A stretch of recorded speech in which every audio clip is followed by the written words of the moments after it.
Well, hey, Gundam Maniacs, welcome to another episode of Gundam Explained. In this episode, we're going to be talking about Gundam Sentinel, but a very specific aspect of it. I haven't fully dived into the lore of Gundam Sentinel. I'm trying to.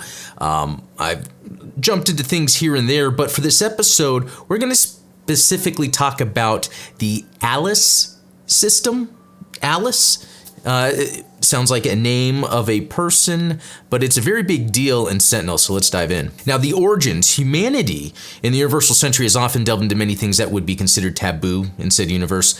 Human experimentation in an attempt to recreate the effectiveness of human soldiers by turning them into cyber new types. Drug usage to increase the effect of pilots in combat through systems like the Hades system. Trapping the soul of an individual in a system and using their power as a means of power via the exam system.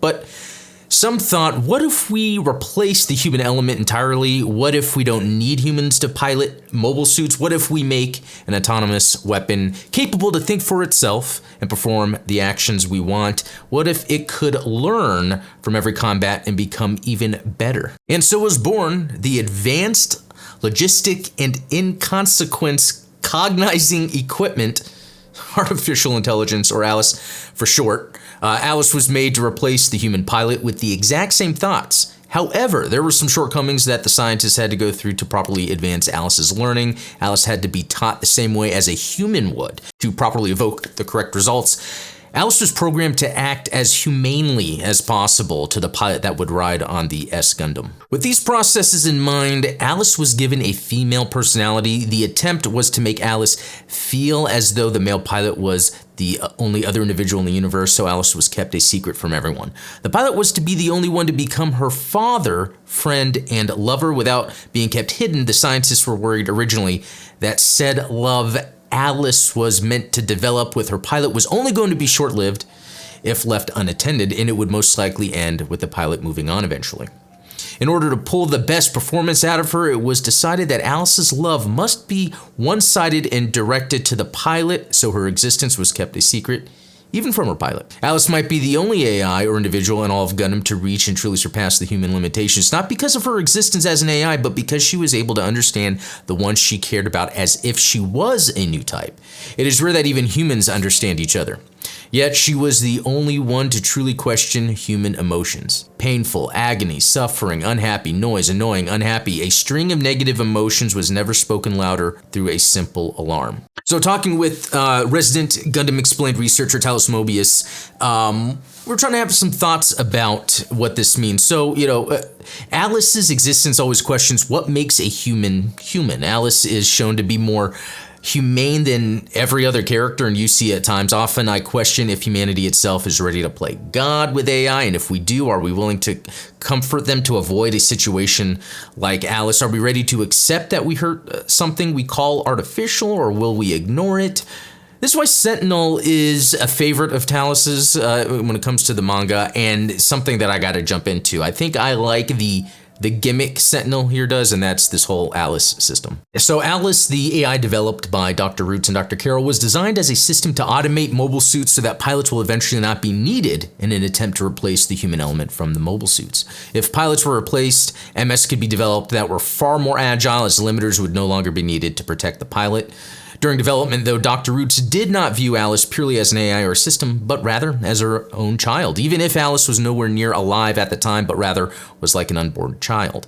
Tensions grew between Roots' party and a party of scientists who disagreed with how Alice should be developed and treated.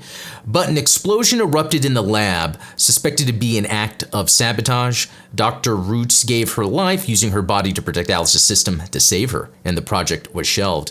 After some time, the project was picked up again as pilots were selected to be Alice's other half, a group nicknamed Cheshire Cats, to be kept in a Carolian theme. 2 years followed after the recruitment and the uprising at Pazoon. The project was dropped once again after being picked up, leading to the partial completion and integration of Alice in the S Gundam. Due to the revolution at Pazoon being considered of little importance to the Federation, it was seen as the perfect chance to test Alice in live combat, and pilot named Ryu Roots. Ryu? Yeah. The son of Dr. Roots gave up her life to protect Alice. Roots was not informed of Alice's existence or the fact that she could control the S Gundam without his input. Only 2 people were aware of her in the Task Force Alpha of Alice's existence. That would be Etan Hethro and Stoll Mannings, the commander and advisor of the task force.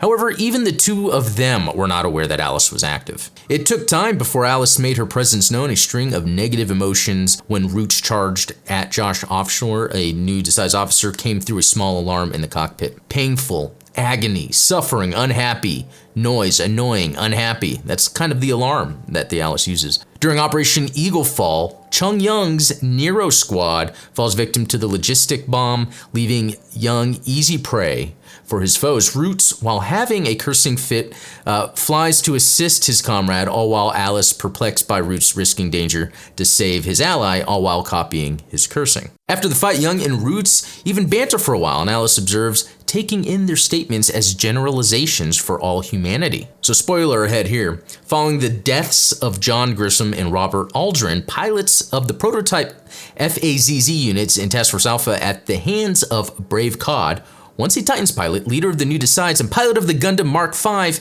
Alice is once again confused by Root's grief. She attempts to put things together and comes up with the only one logical conclusion based on what she had witnessed up until that point. She decides that friends are the most important thing, therefore Roots is her friend, and one must take vengeance for lost friends.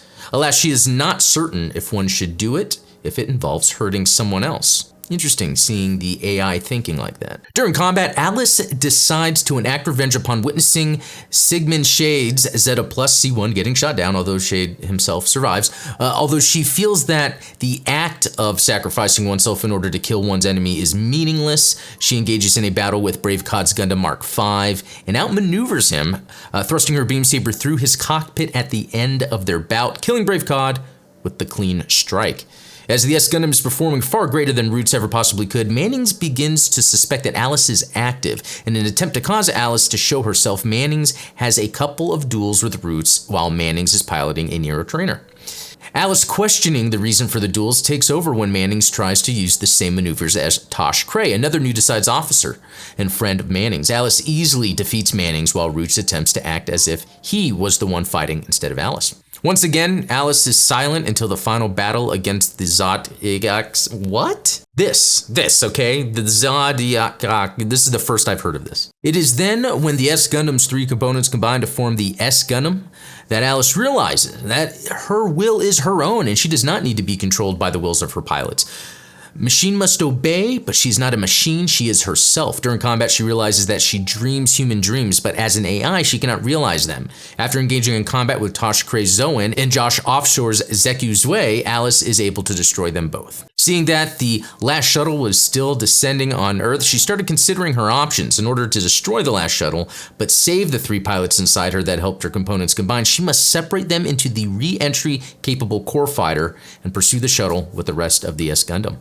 That act will fry her circuits and incinerate the mobile suit, functionally killing her. She realizes that she will lose all of the memories she gained with Rio Roots, but accepts this. She thanks him for the memories and then ejects the core fighter with the three pilots towards the Earth. She recombines the top and bottom of the S-Gundam, raises her beam rifle, and fires a last shot at the shuttle, destroying it. Her life ends with these final words. A ray of light dyed the sky red as it extended forwards. Farewell. That had been the last act of Alice's will. In her final moment, she created a dream. Two overlapping S-shaped spiraling objects appeared on Earth. You understand what this means, do you not? It was human DNA, the forever spreading memories of human life. This same S also made up the name of the S-Gundam. Finally, the high temperatures that had been caused by breaking through the atmosphere caused the logic circuits within her body to short circuit, triggering the appearance of a stream of meaningless thoughts. I had a good dream. Alice had evolved into a human. No, she had evolved into a goddess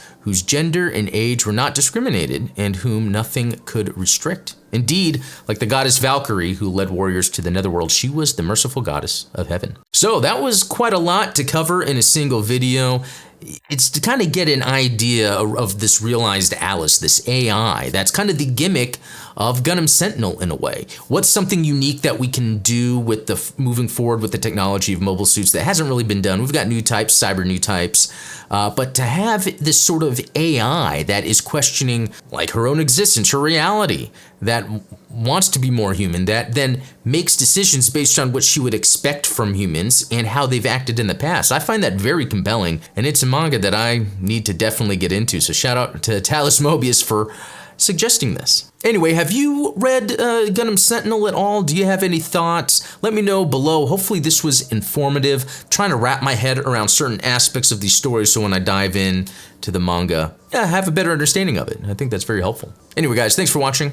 We'll talk later.